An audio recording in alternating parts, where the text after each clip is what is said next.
Alright, so we've got a good update. I've had to modify the actual tip and everything else on this so that it actually works more effectively. If you have a look at the ground down here though, I'm loving this machine. It is actually tearing through the material like nobody's business. It's one of those works so well it's almost scary sort of situations. That whole bit there was excavated out, which is I would never be able to do in 100 years with the Dremel machine, so I'm really happy with that. This is the successful piece that I've actually cast today.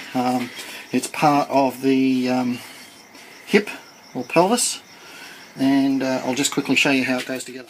Okay, so that's the jigsaw puzzle that is the construction of the hips. So to break it down for you, we've got that little piece, which I've successfully got a casting for. We've got that piece, which we've got a casting for. Needs cleaning up, obviously. Those are the three pieces now that will actually have to be cast.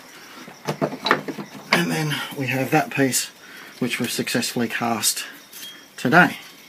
Now, what I'm most happy with is the actual detail that I've been able to retain here. This is the actual sprue where the actual metal was pawned in, and that's sort of broken off whilst it was still relatively warm.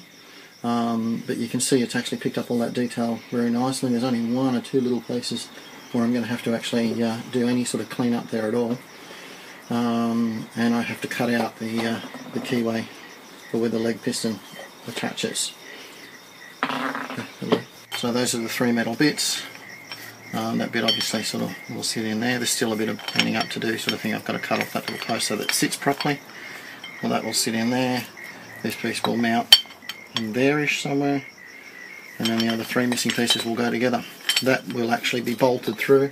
The very final piece will actually be that guy there. That boot looking guy. And that actually sits in the pattern like that to form the final basis of the structure to actually tie everything together. You can sort of see how that goes there. If I can find the other hip piece, you can see how that will assemble in. Okay.